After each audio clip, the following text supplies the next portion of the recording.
جمال الوجود بذكر الإله وتصفو الحياة بنور هدى جمال الوجود بذكر الإله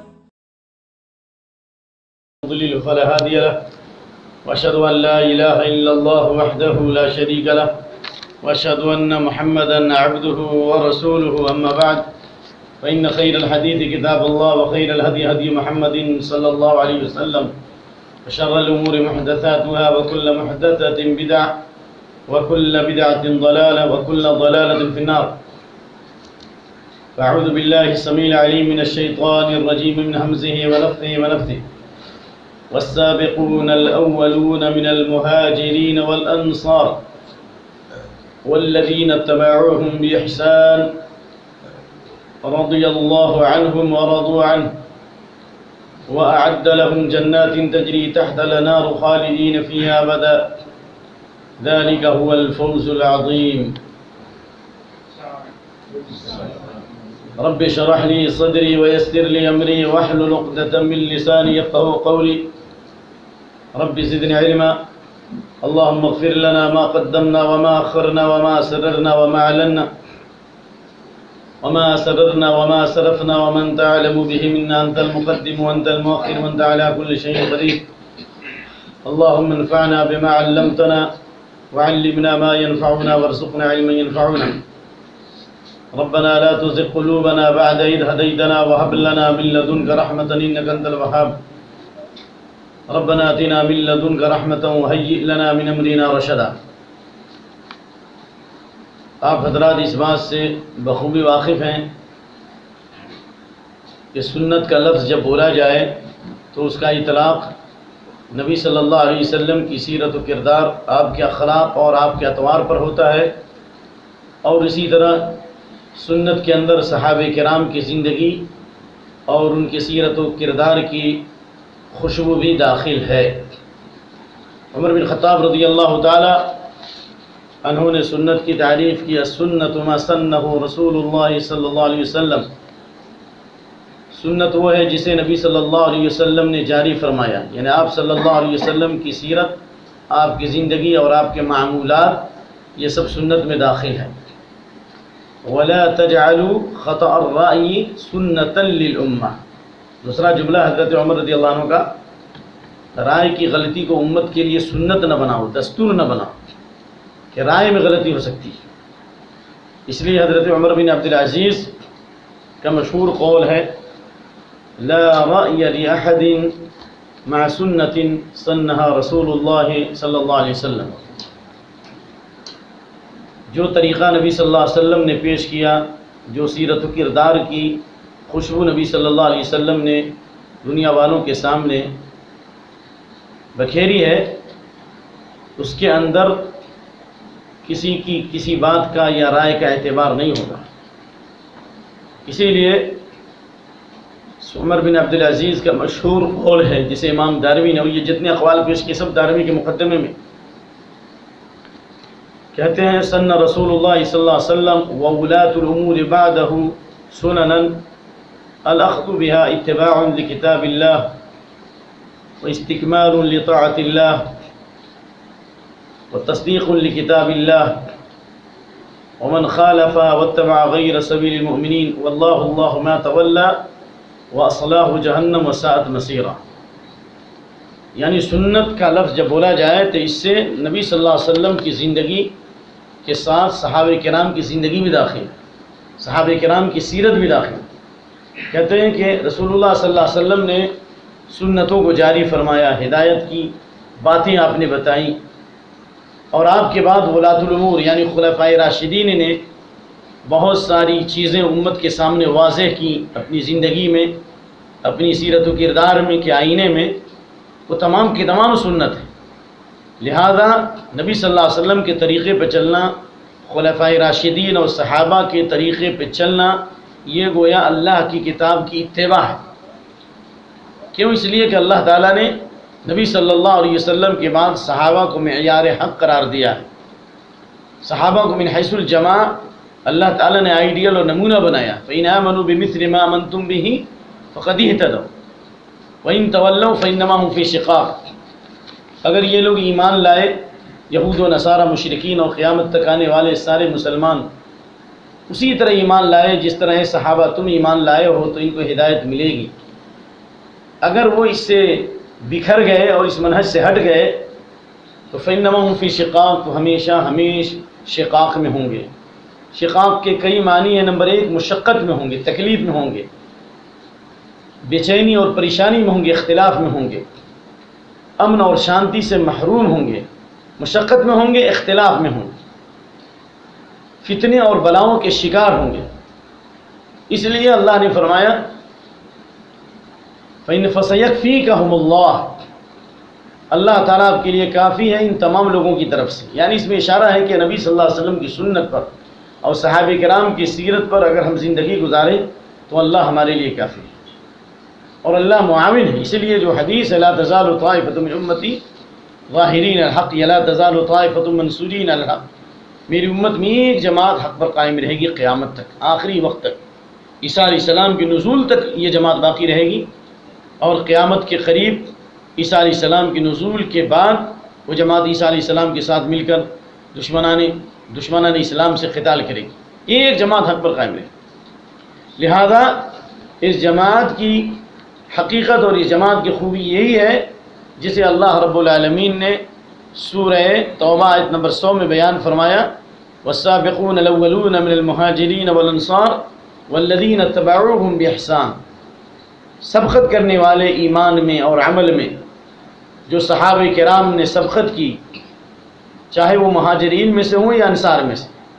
سابقین اولین ان صحابہ کو کہتے ہیں جنہوں نے دونوں قبلے کی طرف رخ کر کے نماز پڑھی، ایک قول یعنی بیت المقدس کی طرف اور بیت اللہ کی طرف، کیونکہ شروع زمانے میں مدینہ آنے کے بعد 17 مہینے تک تقریباً صحابہ نے بیت المقدس کی طرف رخ کر کے نماز پڑھی، اس کے بعد تحویل قبلہ کی آیت نازل ہوئی۔ تو سابقین اولین وہ جو شروع میں ایمان لائے، جن کو دونوں قبلے کی طرف نماز پڑھنے کی سعادت حاصل ہوئی، نمبر 1۔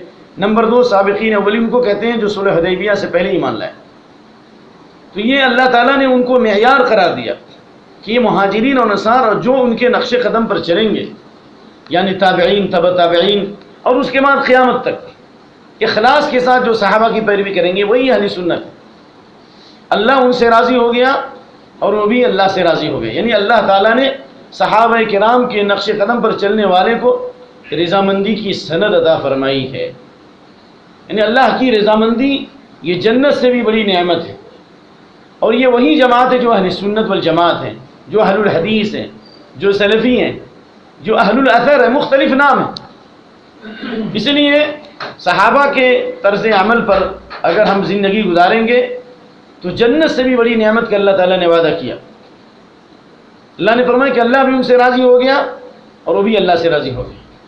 چنانچہ اللہ تعالیٰ نے سورہ توبہ کے اندر آیت نمبر 72 میں فرمایا وعد اللہ المؤمنین والمؤمنات جنات تجری من تحت الانہار خالدین فیہا ابدا ومساکن طیبۃ فی جنات عدن ورضوان من اللہ اکبر، یعنی اللہ نے ایمان والوں سے اور ایمان والیوں سے جنتوں کا وعدہ فرمایا جن کا ایمان صحابہ کے نقش قدم کے مطابق ہے اور جن کا ایمان عمل کے ساتھ ہے، عقیدے کے ساتھ ہے، علم کے ساتھ ہے، اور وہ ایمان والے جو اللہ اور اس کے رسول کی اتباع کرتے ہیں، تو اللہ تعالیٰ نے ان کے لیے وعدہ کیا جنتوں کا اور جنت عدن کا جن کے اندر نہریں جاری ہیں، عمدہ ٹھکانوں کا، اور اس جنت سے بھی بڑی نعمت کیا ہے؟ ورضوان من اللہ اکبر، اللہ کی رضامندی سب سے بڑی نعمت۔ تو اللہ کی رضامندی کی سند اس وقت ملے گی جب ہم اہل سنت والجماعت کے صف میں داخل ہیں، اور اہل سنت والجماعت وہی ہیں جن کی صفت والذین اتبعوهم بإحسان، جنہوں نے صحابہ کی پیروی کی اخلاص کے ساتھ۔ احسان یعنی نیتوں میں بھی احسان ہو، احسان بمعنی اچھائی، خوبی، یعنی نیتوں میں بھی اخلاص ہو اور عمل میں بھی اخلاص ہو۔ نیتوں میں اخلاص یعنی ہمارا عمل اللہ کی رضا کے لیے، اور وہ عمل نبی صلی اللہ علیہ وسلم کی سنت کے مطابق، اور عمل میں یہ ہے کہ ہر عمل کا معیار یہ ہے کہ اس کی دلیل ہمارے پاس ہونی چاہیے کتاب و سنت سے، کیونکہ امام لالکائی کی مشہور کتاب شرح اعتقاد اہل السنہ، اہل سنت والجماعت سے متعلق انہوں نے کتاب لکھی ہے، ضخیم کتاب، شرح اصول اعتقاد اہل السنہ لالکائی۔ اس میں حضرت انس بن مالک کے شاگرد حسن بصری کا مشہور قول پیش کیا۔ اللہ عز و جل کے اس قول کی تفسیر میں اللہ فرماتا ہے ثم جعلناک علی شریعۃ من الامر فاتبعها ولا تتبع اهواء الذین لا يعلمون۔ اے نبی صلی اللہ علیہ وسلم، ہم نے آپ کو ایک روشن شریعت دی ہے، اس شریعت کی پیروی کیجیے۔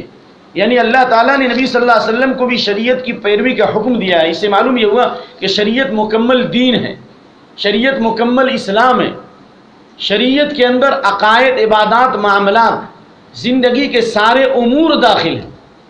شریعت نظام زندگی ہے، شریعت قانون ہے، شریعت لا ہے، اور شریعت ایک مستقل عقیدہ ہے، مکمل اسلام ہے۔ اللہ تعالیٰ نے شریعت کی پیروی کا حکم دیا نبی صلی اللہ علیہ وسلم، جس کی دوسری تعبیر یا ایھا الذین آمنوا ادخلوا فی السلم کافہ، شریعت یہ مکمل اسلام میں داخل ہو جاؤ۔ اس کی تفسیر میں حسن بصری کا مشہور قول جو ابھی آپ کے سامنے میں نے روایت پیش کی، حسن بصری کہتے ہیں شریعت سے مراد سنت، الشریعۃ ہی السنہ، شریعت کیا ہے؟ یہ سنت کا نام مکمل۔ اور سنت کسے کہتے ہیں؟ سنت کی تعبیر مختلف سلف سے مروی ہے مختلف الفاظ میں، لیکن علامہ ابن رجب حنبلی جو امام ابن قیم رحمہ اللہ کے مشہور شاگرد اور جن کی کتاب مشہور کتاب ہے فضل علم السلف علی الخلف، اور دوسری کتابیں بھی بہت ساری کتابوں کے مؤلف ہیں، کہتے ہیں کہ سنت کسے کہتے ہیں؟ سنت کہتے ہیں الکتاب، قرآن اور حدیث۔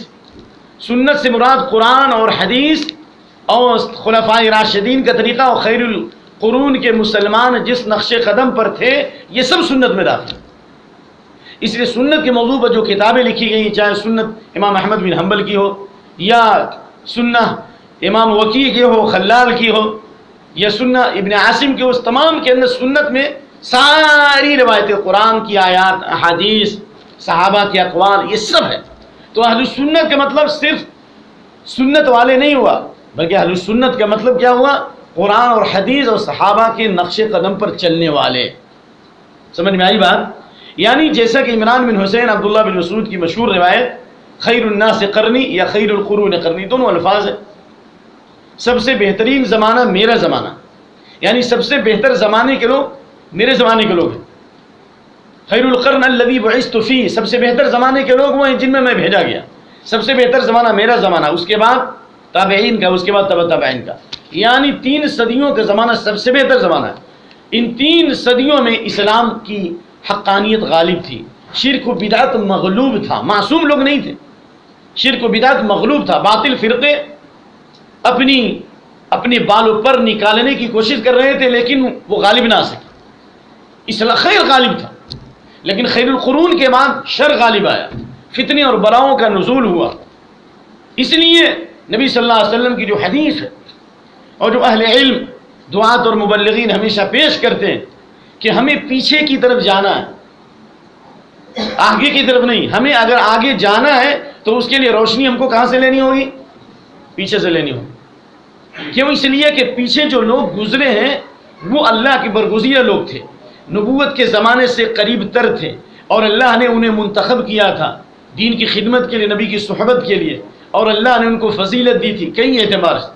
لہذا امام مالک کا مشہور قول ہے لن يصلح آخر هذه الامة الا ما اصلح اولها، یا لن يصلح آخر هذه الامة الا بما صلح باولها، دونوں الفاظ ہیں، یعنی بعد میں آنے والے اس وقت تک صحیح راستے پر گامزن نہیں ہو سکتے، امن اور عافیت کی زندگی نہیں گزار سکتے، دنیا میں امن و شانتی قائم نہیں کر سکتے، فتنے اور فساد کو دور نہیں کر سکتے، دنیا امن و شانتی کا گہوارہ نہیں بن سکتی، لوگوں کے دلوں میں محبت پیدا نہیں ہو سکتی، ایمان و عمل کے زیور سے ان کے قلوب روشن نہیں ہو سکتے ہیں، ایمان و عمل کی باد بہاری سے دنیا والوں کے دلی دماغ اس وقت تک معطر نہیں ہو سکتے جب تک پچھلوں کے طریقے کو نہیں اختیار کیا جائے۔ تو صحابہ اور تابعین اور تبع تابعین کے طریقے کو اختیار کرنا یہی اہل سنت والجماعت کی خصوصیت ہے، اور اسی پر چلنے والے اہل سنت والجماعت۔ اسی لیے جو عبداللہ بن عمرو بن عاص کی روایت جو ہے جس میں آپ صلی اللہ علیہ وسلم نے فرمایا وَإِنَّ أُمَّتَكُمْ هَذِهِ جُعِلَ عَافِيَتُهَا فِي أَوَّلِهَا وَسَيُصِيبُ فِي آخِرِهَا بَلَاءٌ وَأُمُورٌ تُنْكِرُونَهَا، اس امت کے ابتدائی زمانے میں خیر اور بھلائی، امن اور شانتی اور سکون اور اطمینان، عافیت رکھی گئی، یعنی شروع زمانے میں خیر ہوگا، بھلائی ہوگی، امن اور عافیت ہوگی، فتنوں اور بلاؤں سے لوگ محفوظ ہوں گے۔ آخری زمانے میں، اس امت کے آخری زمانے میں بلائیں نازل ہوں گی، مصیبتیں نازل ہوں گی، فتنوں کا نزول ہوگا، اور ان فتنوں کی طرف آپ صلی اللہ علیہ وسلم نے اشارہ کیا، جیسا کہ بخاری اور مسلم کی حدیث اسامہ بن زید کی، اشرف النبی صلی اللہ علیہ وسلم علی اطم من اطام المدینہ، نبی صلی اللہ علیہ وسلم مدینہ کے ایک ٹیلوں میں سے ایک بلند ٹیلے پر چڑھے، چھوٹی پہاڑی کو ٹیلا بولتے ہیں۔ آپ نے چڑھنے کے بعد کہا حل ترون ما ارى، جو تم لوگ دیکھ رہے ہو، لا الہ الا اللہ، جو میں دیکھ رہا ہوں کیا تمہیں نظر آ رہا ہے؟ یعنی آپ کے ساتھ صحابہ بھی تھے جس میں اسامہ بن زید، کہا کہ حل ترون ما ارى، جو چیزیں میں دیکھ رہا ہوں، یعنی اللہ تعالیٰ مجھے جو چیزیں دکھلا رہا ہے وہ تمہیں تو نظر نہیں آ رہی ہے نا؟ کیا نظر آ رہی؟ کہا یا نبی اللہ ہمیں نہیں نظر آ رہی۔ آپ نے فرمایا انی لأرى الفتن تقع خلال بیوتکم كوقع المطر، میں دیکھ رہا ہوں کہ تمہارے گھروں پر مسلدھار بارش کے قطرات کی طرف فتنے نازل ہو رہے ہیں، یعنی بارش کے قطرات کی طرف فتنے نازل ہو رہے ہیں۔ اس میں اشارہ ہے کہ فتنے آسمان کی بلندیوں سے آئیں گے، اور میں نے مختلف دروس میں، اپنے چھوٹے سے ٹوٹے پھوٹے دروس میں ہمیشہ اس کی طرف توجہ دلائی، یا تقریباً ہر درس میں اس کی طرف توجہ دلاتا ہوں کہ فتنے زمین سے نہیں نکلیں گے، جبکہ کھانا پانی ساری چیزیں اللہ نے زمین سے ہمارے لیے پیداوار رکھی۔ فَأَنبَتْنَا لَكُمْ فِيهَا حَبًّا وَعِنَبًا وَقَضْبًا وَزَيْتُونًا وَفِي الْأَرْضِ آيَاتٌ لِّلْمُوقِنِينَ مِنْهَا خَلَقْنَاكُمْ وَفِيهَا نُعِيدُكُمْ وَمِنْهَا نُخْرِجُكُمْ تَارَةً أُخْرَىٰ، اسی مٹی سے اللہ نے پیدا کیا، اسی مٹی میں اللہ تعالیٰ ہمیں لوٹائے گا، اور اسی مٹی سے اللہ دوبارہ زندہ کرے گا۔ لیکن فتنوں کے بارے میں کہا کہ اوپر سے نازل ہو رہے ہیں۔ میں نے مدتوں اس حدیث پہ غور کیا ہے، اور غور کرنے کے بعد جو بات سمجھ میں آئی والعلم عند اللہ، کہ اس سے مراد چینلوں کے ذریعے اور مختلف ویب سائٹ کے ذریعے، چینلوں کے ذریعے سے، فضائیات کے ذریعے برائیاں تمہارے گھروں پر ڈالی جائیں گی، فتنے زیادہ نازل ہوں گے۔ تو ان فتنوں کی خبر نبی صلی اللہ علیہ وسلم نے دی، سارے فتنے اوپر سے آئیں گے، لیکن ان فتنوں سے حفاظت کا طریقہ یہ ہے کہ اہل سنت والجماعت کی سب سے اہم اور پہلی خصوصیت یہ ہے کہ فعلیکم بسنتی وسنت الخلفاء الراشدین، میری سنت کو لازم پکڑو، اور خلفاء راشدین جو ہدایت یافتہ تھے ان کی سنت کو لازم پکڑو، کیونکہ آپ نے فرمایا فَإِنَّهُ مَن يَعِشْ مِنكُم مِّن بَعْدِي فَسَيَرَىٰ اخْتِلَافًا كَثِيرًا، میرے بعد جو زندہ رہے گا وہ اختلافات کو دیکھے گا۔ انہیں آپ صلی اللہ علیہ وسلم نے اس بات کی خبر دی کہ اختلافات ہوں گے، اختلافات ختم نہیں ہوں گے، کیونکہ دنیا دارالابتلاء اور دارالامتحان ہے، آزمائش ہے۔ اللہ تعالیٰ نے صرف جنت ہی نہیں پیدا کی بلکہ جہنم بھی پیدا کی، اس لیے ابتلاء اور آزمائش ہوگی۔ اللہ نے فرمایا وَلَا يَزَالُونَ مُخْتَلِفِينَ إِلَّا مَن رَحِمَ رَبُّكَ، اختلاف بند نہیں ہوگا، اختلافات ختم نہیں ہوں گے بلکہ اختلافات بڑھتے جائیں گے، ہر آنے والا دن پہلے دن سے بدتر، ہر آنے والا سال پہلے سال سے بدتر۔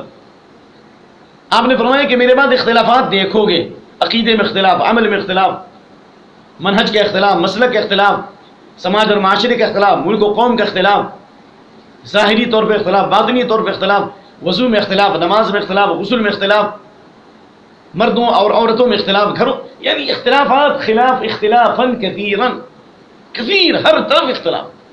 لیکن اس اختلاف سے بچنا اگر چاہتے ہو تو فعلیکم بسنتی وسنت الخلفاء الراشدین، میری سنت کو لازم پکڑو اور ہدایت یافتہ خلفاء راشدین کی سنت کو لازم پکڑو۔ دو لفظ کہا ہے، راشدین المہدیین، رشد کا تعلق فکر سے، منہج سے ہے، اور مہدیین کا تعلق علم اور عمل سے ہے۔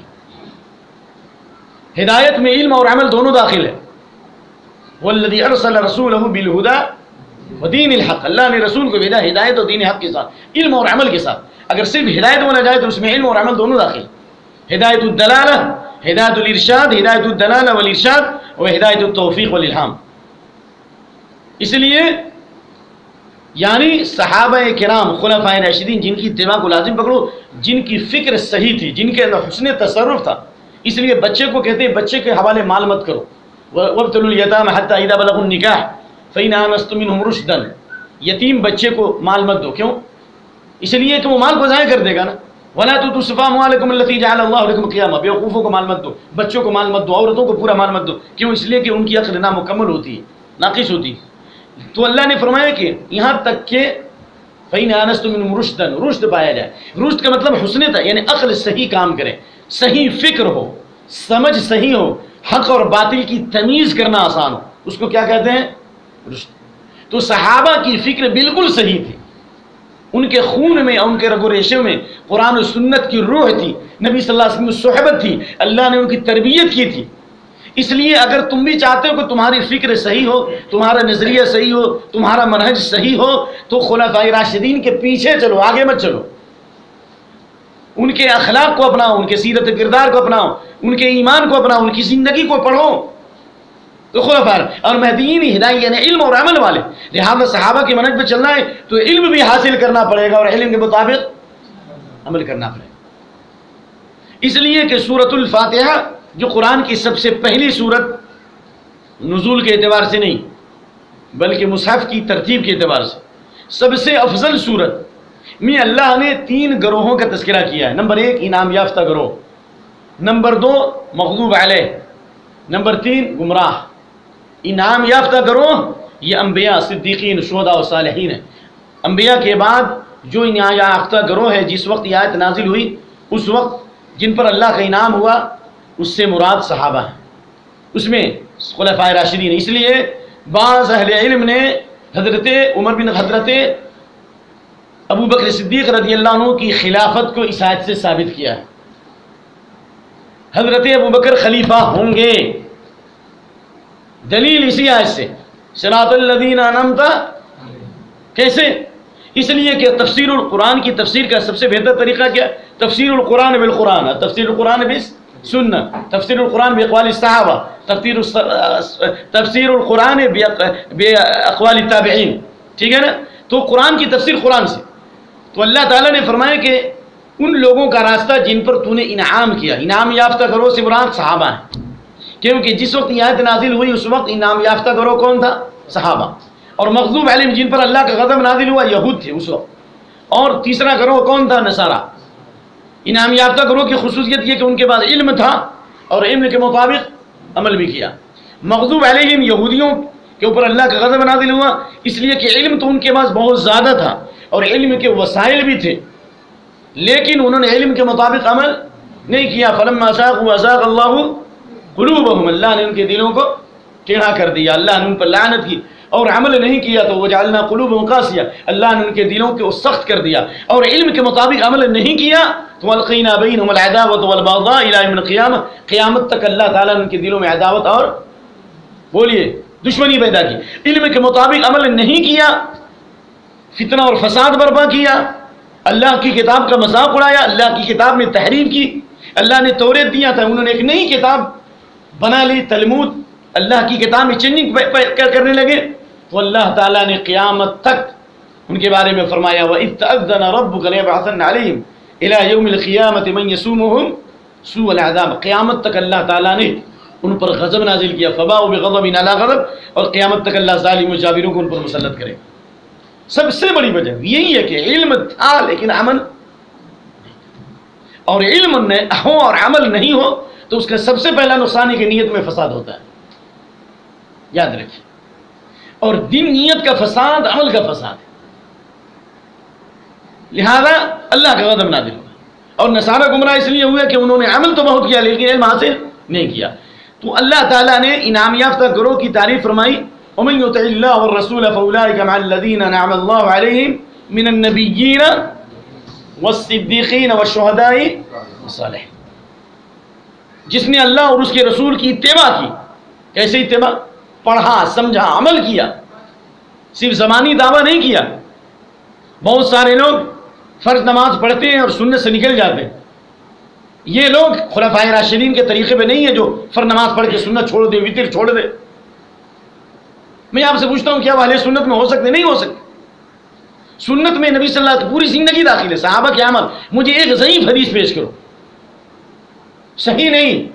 بخاری مسلم کے ایک ضعیف حدیث پیش کرو کہ جبھی نبی صلی اللہ علیہ وسلم نے کوئی کام کیا یا آپ صلی اللہ علیہ وسلم نے کوئی کسی چیز کا حکم دیا، کبھی کسی صحابی نے پوچھا ہو یا نبی اللہ اس کا کرنا ضروری ہے یا ضروری نہیں، فرض ہے کہ واجب ہے کہ سنت ہے کہ مستحب ہے، سوائے بریرہ کے واقعے کے، وہ ایک الگ مسئلہ ہے. اب بتائیں. اس کے برعکس میں آپ کو یہ حدیث اس سے پہلے بھی سنا چکا ہوں کہ ام المؤمنین ام حبیبہ بنت ابی سفیان جنہوں نے یہ حدیث پیش کی کہ جب سے میں نے نبی صلی اللہ علیہ وسلم کی یہ حدیث سنی میں نے اس سنت پر پوری زندگی عمل کرنا نہیں چھوڑا. امام مسلم رحمۃ اللہ علیہ صحیح مسلم کے اندر کتاب الصلاح کے اندر یہ حدیث نقل کرتے ہیں سنن راتبہ سے متعلق. ایک حدیث ام حبیبہ سے ہے اور دوسری حدیث عبداللہ بن عمر کی ہے. ام حبیبہ والی روایت جو ہے صرف مسلم شریف میں موجود ہے ان الفاظ کے ساتھ، اور ابن عمر والی روایت بخاری مسلم دونوں میں موجود ہے. کیسے؟ آئیے. عمر بن اوس تبع تابعین ہیں یا تابعین کے ادنا درجے میں، ادنا تبع تابعین، یعنی انہوں نے کہا کہ ہم نے عنبسہ بن ابی سفیان کی عیادت کی، یعنی ہم نے عنبسہ بن ابی سفیان جو صحابہ کے شاگرد تھے میں نے ان کی عیادت کی فی مرضہ الذی مات فیہ، اس بیماری میں جس بیماری میں وہ چلے گئے، یعنی موت کا وقت تھا، موت کا فرشتہ تھا ان کے سامنے تھا اور تھوڑی دیر میں دنیا سے گزر گئے. اس وقت جب میں ان کے پاس گیا تو میں نے دیکھا کہ یہ تسار رولی، خوشیوں اور مسرتوں سے ان کا دل لبریز ہے، چہرے پر بشاشت اور تر و تازگی ہے. اور یہ بات اس سے پہلے بھی آپ سن چکے ہیں کہ سنت پر چلنے والوں کے چہرے تر و تازہ ہوں گے اور بدعات کے اوپر چلنے والوں کے چہرے کیا ہوں گے؟ سیاہ ہوں گے. سنے ہیں کہ نہیں سنے؟ یوم تبیض وجوہ و تسود وجوہ، کتنے چہرے روشن ہوں گے اور کتنے چہرے سیاہ ہوں گے، یعنی دنیا میں بھی روشن ہوں گے اور موت کے وقت ان کے چہرے روشن ہوں گے اور قبر میں بھی اور قیامت کے دن. کتنے چہرے سیاہ ہوں گے، کن کے چہرے روشن ہوں گے؟ ابن عباس کہتے ہیں تبیض وجوہ اہل السنت والائتلاف وتسود وجوہ اہل البدع والشقاق. سنت پر چلنے والے جو سنت کے مطابق زندگی گزاریں گے ان کے دلوں میں محبت ہوگی، اخوت و بھائی چارگی ہوگی، ایک دوسرے کا تعاون کریں گے، ان کے چہرے روشن ہوں گے. اور جو بدعات اور خرافات پر چلیں گے اور بدعات پر چلنے کی وجہ سے ان کے منہج میں اختلاف، ان کے عقیدے میں اختلاف، ان کی نمازوں میں اختلاف، اس لیے ان کے دلوں میں بھی اختلاف ہوگا. جہاں سنت ہوگی وہاں اتحاد ہوگا، جہاں بدعت ہوگی وہاں اختلاف ہوگا. تو بدعاتی کے چہرے سیاہ ہوں گے اور سنت پر چلنے والے اہل السنہ کے چہرے کیا ہوں گے؟ روشن ہوں گے. تو عنبسہ بن ابی سفیان خوشیوں سے لبریز ہے، چہرے کے اوپر تر و تازگی ہے. کہا اس موت میں، کہا کہ موت کی تکلیف میں حدیث پیش کر رہے ہیں. سمعت ام حبیبہ تقول، میں نے ام حبیبہ بنت ابی سفیان ام المؤمنین سے سنا کہتے ہوئے سمعت رسول اللہ صلی اللہ علیہ وسلم یقول من صلی للہ 12 رکعہ فی کل یوم ولیلہ تطوعا غیر الفریضہ بنی لہ بہن بیت فی الجنہ. میں نے ام حبیبہ بنت ابی سفیان کو فرماتے ہوئے سنا کہ میں نے اللہ کے نبی صلی اللہ علیہ وآلہ وسلم کو کہتے ہوئے سنا کہ جو دن اور رات میں 12 رکعت سنت مؤکدہ یا سنن راتبہ، دوسرے لفظوں میں جو فرض نہیں ہے بلکہ سنت راتبہ یا سنن مؤکدہ 12 رکعت جو پڑھے گا اس کے بدلے جنت میں اللہ اس کے لیے گھر بنائے گا. کہتی ہے کہ فما ترکتہن منذ سمعت رسول اللہ صلی اللہ علیہ وسلم یقول، جب سے میں نے یہ حدیث اللہ کے نبی سے سنی میں نے زندگی میں کبھی 12 رکعت سنت مؤکدہ نہیں چھوڑی. جو آپ کو پتہ ہے ظہر سے پہلے 2 رکعت، اور اس روایت کی روشنی میں ظہر سے پہلے 4 رکعت، ظہر کے بعد 2 رکعت، مغرب کے بعد 2 رکعت، عشاء کے بعد اور فجر سے پہلے 12 رکعت میں نے کبھی نہیں چھوڑی. ان سے سننے والے عنبسہ بن ابی سفیان کہتے ہیں موت کی تکلیف میں ما ترکتہن منذ سمعت ام حبیبہ تقول، جب سے میں نے ام حبیبہ سے یہ حدیث سنی میں نے زندگی میں کبھی نہیں چھوڑا. ان سے روایت کرنے والے عمر بن اوس کہتے ہیں ما سمعتهن منذ سمعت عنبسہ، میں نے جب سے اپنے استاد عنبسہ بن ابی سفیان سے حدیث سنی میں نے کبھی نہیں چھوڑی 12 رکعت. ان سے روایت کرنے والے نعمان بن سالم کہتے ہیں کہ جب سے میں نے عمر بن اوس سے حدیث سنی میں نے کبھی نہیں چھوڑی. کئی صدیوں تک لوگ اس حدیث پر عمل کرتے رہے، اور جتنے روات تھے سلسلہ وار، ان تمام روات نے حدیث کے ساتھ اس پر عمل کیا۔ اس لیے اہل سنت و جماعت کی خصوصیت یہ ہے کہ صحابہ اور سلف کے طریقے کے مطابق وہ زندگی گزارتے ہیں، علما وعملا واعتقادا وحالا ومآلا، علم کے اعتبار سے بھی، عقیدے کے اعتبار سے بھی، عمل کے اعتبار سے بھی۔ لہذا جو سنت کا تارک ہے وہ اہل سنت میں داخل نہیں ہے۔ اگر کہیں کہ ہم اہل سنہ ہیں تو وہ سنی والے سنت ہوں گے۔ سنی وہ لوگ جو اہل سنت اپنے آپ کو کہتے ہیں، ان میں وہ اپنے آپ کو سنی بھی کہتے ہیں۔ سنی کا مطلب سن کر کے سنی ہو، کیا ہے؟ سن کر کے سنی ہے۔ اور اگر پڑھ کر کے سنی ہوتے تو سنی نہیں ہوتے بلکہ سنتی ہوتے۔ کیا ہوتے؟ سنتی ہوتے۔ تو وہ اس طرح کے اس گروہ میں چلے، کیونکہ شیعوں کا ایک گروہ وہ بھی اپنے آپ کو حزب اللہ کہتا ہے۔ منافقوں کا سردار عبداللہ بن ابی بن سلول سب سے اچھا نام تھا اس کا، بھائی احب الاسماء الی اللہ عبداللہ و عبد الرحمن، سب سے اچھا نام۔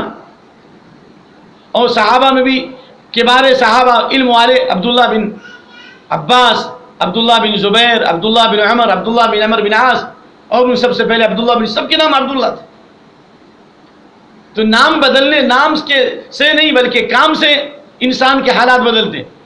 اس لیے عبداللہ بن ابی بن سلول منافقوں کا سردار تھا، اور میں اس سے پہلے بھی بارہا پیش کر چکا ہوں، اور آپ لوگ باتوں کو بھلاتے ہیں ہمیشہ۔ بخاری شریف کتاب الجنائز کی حدیث ہے، 2200 کچھ نمبر کی حدیث ہے، میں یاد نہیں کر پاتا حدیث نمبر، لیکن کتاب الجنائز کی حدیث کہ عبداللہ بن ابی بن سلول منافقوں کا سردار ہے۔ اللہ کے نبی کا زمانہ پایا، مسیح نبی کی نماز پائی، لمبی داڑھی بھی رکھی، نبی صلی اللہ علیہ وسلم کے کرتے میں دفن کیا گیا، آپ نے اس کے بدن میں تھوک بھی لگائی، اور وہ تھوک جس کو آپ صلی اللہ علیہ وسلم نے حضرت علی کو لگایا تو ان کی آنکھ میں پہلے سے زیادہ روشنی ہو گئی، اور آپ نے آنکھ میں تھوک لگایا اور اس کے بعد آپ نے دعا کی، وہ فاتح خیبر بن گئے، ان کے ذریعے اللہ نے خیبر فتح کیا تھوک لگانے کے بعد۔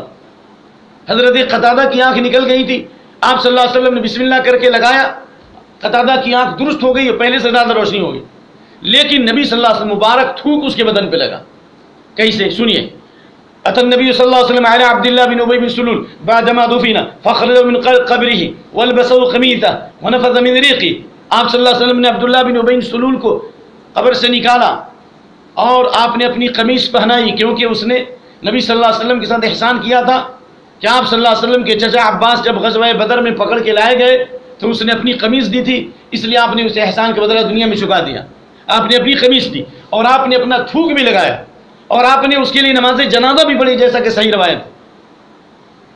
لیکن اس کے بعد بھی اللہ تعالیٰ نے اسے کہا، فاسق اور کافر کہا، وَلَا تُصَلِّ عَلَىٰ أَحَدٍ مِّنْهُمْ مَاتَ أَبَدًا وَلَا تَقُمْ عَلَىٰ قَبْرِهِ۔ ایسے لوگوں کی نماز جنازہ بھی مت پڑھو اور ایسے لوگوں کی قبر کے پاس بھی مت ٹھہرو، یہ اللہ اور اس کے رسول کے ساتھ کفر کرنے والے ہیں اور فاسق ہو کر مرنے والے ہیں۔ تو معلوم یہ ہوا کہ اگر کوئی بے عمل ہے اور اگر سنت کا تارک ہے، چاہے وہ جتنے نام بدل دے یا جتنے اچھے نام رکھیں، ان ناموں کے رکھنے سے اس کے حالات نہیں بدل سکتے ہیں جب تک کہ انسان اندر سے بدلنے کی کوشش نہ کرے۔ لہذا اگر ہم اپنے آپ کو اہل سنت والجماعت میں شامل سمجھتے ہیں تو آپ دیکھیے کہ ہم سنت موقدہ کو پڑھتے ہیں یا چھوڑتے ہیں، وتر کا ہمارے کیا حال ہے۔ ہم کب آتے ہیں سلام پھیرنے کے بعد ہم اس تیزی سے بھاگتے ہیں، ایسا لگتا ہے کہ انہم حمر مستنفرہ فرت من قصورہ، جس طرح گدھا شیر سے بھاگتا ہے اسی طرح ہم بھاگتے ہیں۔ بھائی اذکار بھی تو ہے، ٹھیک ہے آپ کر سکتے ہو، حضرت عمر کرتے تھے، لیکن وہ حدیث بھی تو ہے کہ اللہ کے نبی مصلی پر بیٹھتے تھے، بخاری کی روایت۔ اذکار بھی کرتے تھے آپ، بلکہ بخاری کی روایت ہے جابر بن سمرہ کہ کان نبی صلی اللہ علیہ وسلم اذا صلی الغداء جلس فی مصلی حتی تطلع الشمس۔ یہ آسمان کے فرشتوں کے لیے ہے، قبر کے مردوں کے لیے، یہ حدیث بھی تو مسلم شریف کی ہے۔ اور سمرہ بن جندب والی روایت بخاری کے اندر تو یہ ہے کہ اللہ کے نبی صبح سورج نکلنے تک صحابہ سے گفتگو کرتے تھے۔ تو تمام سنتوں پر چلو اور تمام سنتوں کے مطابق زندگی گزارو گے تو اہل سنت والجماعت میں شامل ہوگے۔ بات اصل یہ چل رہی تھی حضرت ابو بکر صدیق رضی اللہ عنہ کی خلافت کیسے اللہ نے فرمایا، اللہ نے فرمایا وَمَن يُطِعِ اللَّهَ وَالرَّسُولَ فَأُولَٰئِكَ، جو اللہ کی اطاعت کرے، اللہ کی اطاعت عبادت ہے، یعنی اللہ کی اطاعت کیا ہے؟ عبادت ہے، یعنی اللہ کی خالص اطاعت کرے یعنی عبادت کرے، اور رسول کی اطاعت کرے یعنی اتباع، ٹھیک ہے؟ تو اس کا حشر کن کے ساتھ ہوگا؟ نبیوں کے ساتھ، صدیقین اور شہداء اور صالحین کے ساتھ. تو انبیاء کے بعد پہلے نمبر پر کس کا ذکر آیا؟ صدیقین کا. اور صدیقین کے امام کون تھے؟ ایسی بات. لہذا معلوم ہوا کہ انبیاء کے بعد صدیقین کا ذکر آیا اور صدیقین کے امام ابو بکر صدیق ہیں. لہذا ابو بکر صدیق ہی خلافت کے مستحق ہیں کیونکہ انبیاء کا دور رخصت ہو چکا ہے. اس لیے الائمۃ من قریش، خلیفہ جو ہوگا کس سے ہوگا؟ قریش سے ہوگا. اور قریش میں اور پوری امت میں سب سے افضل کون ہے؟ صدیق. اس سے لوگوں نے خلافت ثابت. تو خلاصہ یہ ہوا کہ اہل سنت والجماعت کی پہلی خصوصیت ہے نمبر 1. نمبر 2 دوسری یہ ہے کہ ہر مسئلے میں اعتدال ہونا چاہیے، نہ اوپر جائیں نہ نیچے جائیں، درمیانی راہ. اعتدال اور توسط ہونا چاہیے. کیا مطلب ہوا اس کا؟ درمیانی راہ. جیسے مثال سے بات سمجھ میں آئے گی. جیسے اللہ تعالیٰ کے اسماء و صفات میں بہت سارے فرقے گمراہ ہو گئے. جس طرح اللہ کی ذات میں کوئی شریک نہیں، اسی طرح اللہ کی صفات میں کوئی شریک نہیں. اللہ کی ذات ایک ہے لیکن اس کے بہت سارے نام ہیں. اللہ سمیع بھی ہے، علیم بھی ہے، قدیر بھی ہے، السلام بھی ہے، المؤمن، المہیمن، العزیز، الجبار. یعنی مشہور نام کتنے ہیں؟ مشہور نام. اور اللہ کے ناموں کی کوئی گنتی نہیں کر سکتا. مشہور 99 نام. اس سلسلے میں اہل سنت و جماعت کا کیا منہج ہے؟ کیا آپ کو معلوم ہے کیا منہج ہے؟ کہ اثبات ہوا بلا تمثیل. اللہ کے جو نام ہیں ان کو ثابت کیا جائے. اللہ علیم ہے، قدیر ہے. علیم ہے، نام بھی ثابت کرو کہ اللہ علیم ہے اور اس میں صفت علم ہے، اللہ علم والا ہے. قدیر یہ نام ہے اور اس میں قدرت صفت ہے. عزیز اللہ کا نام ہے، عزت اس میں اللہ کی صفت، اللہ غالب ہے، اللہ عزت والا ہے. تو اہل سنت والجماعت ان ناموں کو ثابت کرتے ہیں اور ان کے اندر جو معانی اور صفات ہیں وہ بھی اللہ کے لیے ثابت کرتے ہیں اور اس کی کوئی تعبیر نہیں کرتے. لیکن ایک طبقہ پیدا ہوا جہمیہ جس نے اللہ کے اسماء و صفات کا انکار کر دیا. معتزلہ کا طبقہ پیدا ہوا جس نے کہا کہ نہ حی ہے، اللہ حی ہے لیکن بلا حیات. اللہ حی ہے لیکن اس میں حیات کی صفت نہیں، اعوذ باللہ. اللہ سمیع ہے لیکن اس میں سننے کی صفت نہیں ہے. اللہ قدیر ہے لیکن اس میں قدرت کی صفت نہیں ہے. اس لیے انہوں نے کہا کہ بندہ اپنے افعال کا خالق خود ہے. یعنی اللہ کو قدرت نہیں بندوں کے افعال پر، ہم جو کرتے ہیں یہی ہے، تقدیر کوئی چیز نہیں ایسا.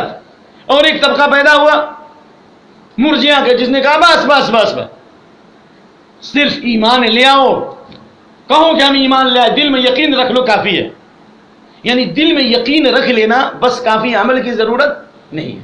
یعنی ابو بکر صدیق کا ایمان رضی اللہ عنہ اور ایک ادنا درجے کا ایمان والا، دونوں کا ایمان برابر ہے. کیوں؟ اس لیے کہ دل کی تصدیق کا نام عمل کی ضرورت نہیں ہے. اور اس میں ایک طبقہ پیدا ہوا خوارج، جیسا کہ شیخ الاسلام ابن تیمیہ اور دیگر علماء نے کہا. امام احمد بن حنبل اور تمام سلف کا اتفاق ہے کہ سب سے پہلا فتنہ جو پیدا ہوا صحابہ کے اندر اور وہ ہے خوارج کا، جنہوں نے کہا کہ نہیں، ایمان کے ساتھ عمل شرط ہے. جزء الذی لا یتجزا، یعنی جس طرح انسان کے جسم کے اندر سر ہے، اگر سر کو دھڑ سے الگ کر دیا جائے تو انسان مردہ ہوگا، اسی طریقے سے ایمان کے لیے ہر عمل ضروری ہے. اگر کوئی بھی شخص کسی بھی کبیرہ گناہ کا مرتکب ہو گیا، مان لیا اگر چوری کر لیا، زنا کر لیا ایمان کے ساتھ، تو وہ اسلام سے خارج ہو گیا. کیا ہو گیا؟ وہ خارج ہو گیا، کافر ہو گیا، خالدا مخلدا فی النار. اور ان کے مقابلے میں ایک اور طبقہ پیدا ہوا معتزلہ کا، جس کا ذکر کیا گیا. انہوں نے کہا نہیں، نہ مومن ہوگا نہ کافر ہوگا، بلکہ ایمان اور کفر کے درمیان ہوگا. لیکن معتزلہ اور خوارج کے اس بات پر اتفاق ہوا کہ قیامت کے دن جو گناہ کبیرہ کے مرتکب ہیں وہ ہمیشہ ہمیشہ جہنم میں رہیں گے. جبکہ اللہ کی نبی کی صحیح حدیث، شفاعتی لأہل الکبائر من امتی، حدیث بالکل صحیح ہے، میری شفاعت میری امت کے ان لوگوں کے لیے بھی ہوگی جو ایمان کے ساتھ جنہوں نے گناہ کبیرہ کا ارتکاب کیا. اللہ کی نبی کی شفاعت ہوگی کہ اگر ان کے اوپر جہنم واجب ہے تو جہنم سے بچ جائے، یہ جہنم میں داخل ہو گئے ہیں تو اللہ تعالیٰ اپنی رحمت سے اور پھر نبی صلی اللہ علیہ وسلم کی شفاعت سے انہیں جہنم سے کیا کریں؟ نکال دے آخری. تو اہل سنت والجماعت کے اندر اعتدال ہے. کس چیز میں؟ اللہ کے اسماء و صفات کے بارے میں بھی اور ایمان کے بارے میں بھی اور تقدیر کے بارے میں بھی اور اسی طرح صحابہ کے بارے میں. ایک طبقہ ہے جو صحابہ کی تکفیر کرتا ہے جیسے خوارج، اور یہ سارے شیعہ صحابہ کو کافر کہتے ہیں.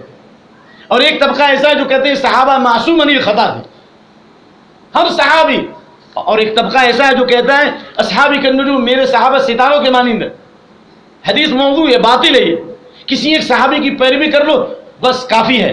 بھائی اگر ایک صحابی کی پیروی کر لینے سے ہدایت کافی ہوتی تو قدامہ بن مظعون وہ صحابی ہیں جن کے بارے میں صحیح روایت میں مختلف حوالوں سے پیش کر سکتا ہوں کہ قدامہ بن مظعون نے قرآن کے سمجھنے میں غلطی کی، حضرت عمر رضی اللہ عنہ کے زمانے تک شراب پیتے رہے۔ کب تک شراب پیتے رہے؟ آپ پڑھ لیجئے اس سلسلے میں امام سیوطی کی کتاب الاتقان فی علوم القرآن، التفسیر والمفسرون، بہت سارے حوالے کی کیا ضرورت آپ کو۔ حضرت عمر رضی اللہ عنہ کے زمانے تک شراب پیتے رہے۔ جارود نے شکایت کی کہ آپ نے ان کو بصرہ کے اوپر والی بنایا ہے، وہ شراب پیتے ہیں اور نشے میں آتے ہیں۔ حضرت عمر رضی اللہ عنہ نے ان کو بلایا اور کہا کہ شراب کیوں پیتے ہو؟ کہا کہ اس لیے کہ اللہ نے رخصت دی ہے شراب پینے کی۔ صحابی، آیت کے سمجھنے میں غلطی ہوئی، ایک صحابی کے پکڑنے سے ہدایت ملے گی تو اس کا مطلب شراب پیئیں گے؟ کہا کیسے؟ کہا کہ اللہ نے کہا یا ایھا الذین آمنوا انما الخمر والمیسر والانصاب والازلام رجس من عمل الشیطان، اے ایمان والو بے شک شراب اور جوا اور تیر کے فال یہ شیطان کے گندے کام ہیں، ان سے کیا کرو؟ بچو تاکہ تم ہدایت پاؤ، ہے نا۔ آگے اللہ نے کہا لیس علی الذین آمنوا وعملوا الصالحات جناح فیما طعموا اذا ما اتقوا وآمنوا وعملوا الصالحات ثم اتقوا وآمنوا ثم اتقوا واحسنوا واللہ یحب المحسنین۔ اللہ تعالیٰ نے کہا کہ ایمان اور تقوی کے بعد، ایمان اور تقوی کے ساتھ اگر کچھ کھا پی لیا تو کوئی حرج یعنی اس میں اس چیز کا جواب تھا جو صحابہ کرام کے دل میں پیدا ہوا کہ شراب کی حرمت سے پہلے بہت سارے صحابہ شراب پیتے رہے اور دنیا سے چلے گئے، یا بہت سے صحابہ جو شراب کی حرمت سے پہلے شراب پیتے رہے تو ایسا نہیں کہ اس سے پہلے جو بھی ہم نے اعمال کیے سب کیا ہو جائیں گے؟ ضائع ہو جائیں گے، کیونکہ صحابہ ڈرتے تھے نا، صحابہ خوف کھاتے تھے۔ حضرت ابن ابی ملیکہ کہتے ہیں میں نے 30 صحابہ سے علم حاصل کیا اور میں نے 30 کو پایا کہ وہ سب کے سب ڈرتے تھے کہ کہیں میں منافق تو نہیں ہو گیا، خوف کھاتے تھے۔ تو صحابہ ڈرے کہ بھائی کہیں ایسا نہیں کہ ہمارے سارے اعمال ضائع ہو گئے، تو اللہ نے کہا کہ ایمان اور تقوی کی زندگی گزاری ہے تو شراب کی حرمت سے پہلے اگر شراب پی لیا تو کوئی گناہ نہیں ہے۔ لیکن آیت کے سمجھنے میں قدامہ بن مظعون رضی اللہ عنہ سے کیا ہوئی؟ غلطی ہوئی۔ حضرت عمر رضی اللہ عنہ نے جب پوچھا تو انہوں نے کہا کہ ایسی سمجھ ہے آپ کی سمجھ تو بہت دور کی سمجھ ہے، بہت دور کی کوڑی آپ نے ماری۔ کہا کہ اچھا اس کا جواب کون دے گا؟ قدامہ بن مظعون نے جو آیت سے استدلال کیا ہے کہ شراب پی لیا ایمان اور تقوی کے بعد تو کوئی حرج نہیں ہے کیونکہ میرے اندر ایمان بھی ہے اور تقوی بھی ہے، تو کہا اس کا جواب کون دے گا؟ حضرت ابن عباس نے کہا میں جواب دوں گا۔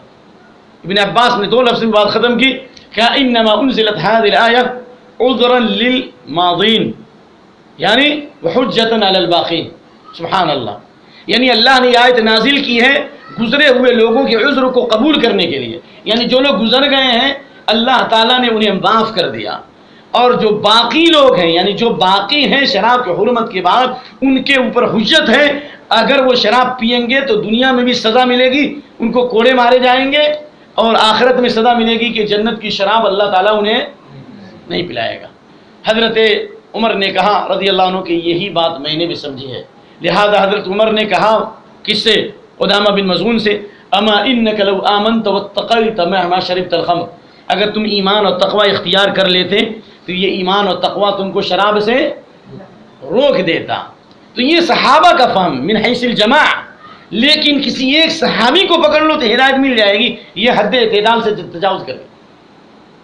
ایسے بھی صحابہ ہیں جن سے غلطیاں ہوئیں اور ان کے اوپر حق قائم کیا گیا، اس لیے من حیث الجماع، من حیث تمام صحابہ بیک وقت ہمارے لیے معیار حق ہے، لیکن کسی ایک صحابی کا کوئی قول یا عمل اگر کسی قرآن اور حدیث کے خلاف ہے تو ہم وہاں پر سورہ نساء کی آیت نمبر 59 پر عمل کریں گے، فَإِن تَنَازَعْتُمْ فِي شَيْءٍ فَرُدُّوهُ إِلَى اللَّهِ وَالرَّسُولِ إِن كُنتُمْ تُؤْمِنُونَ بِاللَّهِ وَالْيَوْمِ الْآخِرِ، یعنی سارے اختلافات کا حل اللہ اس کے رسول میں تلاش کرو، یعنی قرآن و سنت میں تلاش کرو۔ لہذا ان لوگوں سے کہیے جو کہتے ہیں ایک صحابی کو پکڑنے سے ہدایت ملے گی، تو اللہ کے نبی کی حدیث مَن يُطِعِ الْأَمِيرَ فَقَدْ أَطَاعَنِي وَمَن يَعْصِ الْأَمِيرَ فَقَدْ عَصَانِي، بخاری مسلم کی حدیث، جس نے امیر کی اطاعت کی اس نے میری اطاعت کی، جس نے امیر کی نافرمانی کی اس نے میری نافرمانی کی، ٹھیک ہے۔ لیکن عبداللہ بن حذافہ سہمی کو اللہ کے نبی صلی اللہ علیہ وسلم نے ایک سریہ اور ایک جماعت کا امیر بنایا تھا کہ نہیں بنایا تھا؟ بولو۔ اور آپ نے نصیحت کی کہ امیر کی اتباع کرنا، جب گئے تو حضرت عبداللہ بن حذافہ کسی بات پہ ناراض ہو گئے اور انہوں نے کہا لکڑیاں جمع کرو. لکڑیاں جمع کرنے کے بعد کہا آگ جلاؤ. آگ جلائی گئی اور کہا کہ میں امیر ہوں, آپ لوگ مجھے امیر مانتے ہو؟ کہا امیر مانتے ہیں. تو کہا کہ امیر کا حکم ہے کہ اس آگ میں گر جاؤ. امیر کا حکم ہے کہ کس میں گر جاؤ. جیسے ہم نے بعض اہل علم یا بعض دعات سے سنا کہ امیر کی اتباع میں ایک امیر صاحب وضو فرما رہے تھے کسی گڈھے کے کنارے, اور وہ گڈھا بہت ہی خطرناک تھا, یعنی سلپ والی جگہ تھی, پھسلن تھی. پھسلن سمجھتے ہیں نا بھائی, پھسلنے کی جگہ تھی. چنانچہ اس کے کنارے وضو کر رہے تھے, اس لیے پھسلن تھی, سلپ کرتے ہوئے کس میں چلے گئے؟ پانی میں چلے گئے. ان کے دوسرے مریدوں نے بھی دیکھا کہ جب امیر صاحب چلے گئے تو ہمیں بھی جانا چاہیے, اس لیے امیر کی اتباع ضروری, لہذا وہ بھی ڈوب گئے. استغفر اللہ, یہ امیر کی اتباع ہے. بڑے لوگ بولے تو اس پہ اعتراض مت کرو, یہ کہاں کا فلسفہ ہے؟ یہ بتائیے کہ عبداللہ بن حذافہ السلمی نبی صلی اللہ علیہ وسلم نے ان کو امیر بنایا, اور وہ جلیل القدر صحابہ ہیں, سابقین اولین میں.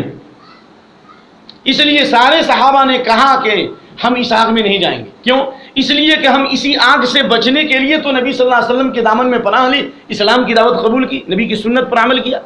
ہم نے اسلام اس لیے قبول کیا کہ آگ سے بچ جائیں, آخرت کی آگ سے بچیں. اور پھر اس آگ میں جانے کا مطلب کیا ہے؟ چنانچہ اللہ کے نبی صلی اللہ علیہ وسلم نے جب اس بات کو سنا تو آپ نے فرمایا لو دخلوا ما خرجوا منها الى یوم القیامہ, اگر یہ لوگ اس آگ میں چلے جاتے تو قیامت تک اس آگ سے نہیں نکلتے, یعنی اسی آگ میں رہتے اور یہی ان کا حشر ہوتا. کیوں؟ اس لیے کہ انما الطاعۃ فی المعروف, امیر کی اتباع یا کسی بڑے آدمی کی اتباع جو کی جائے گی معروف میں, کس میں؟ بھلائی میں.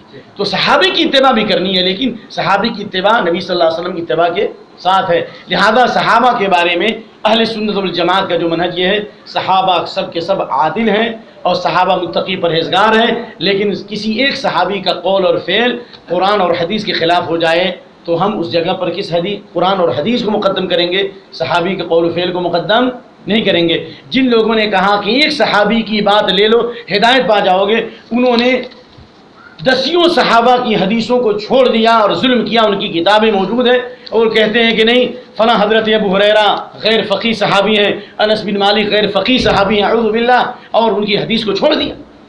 علامہ ابن قیم نے ایک لسٹ پیش کی, اعلام الموقعین میں اردو میں ترجمہ ہو چکا ہے, کہ تم نے دسیوں سنتوں کو اس لیے چھوڑ دیا کہ یہ حدیث روایت کرنے والے صحابی یہ کہہ کر کہ یہ صحابہ غیر فقیہ. ارے ٹھیک ہے مان لو غیر فقیہ کہتے ہو, لیکن عادل تو سمجھتے ہو, پھر ان کی حدیث کو کیوں نہیں لیتے؟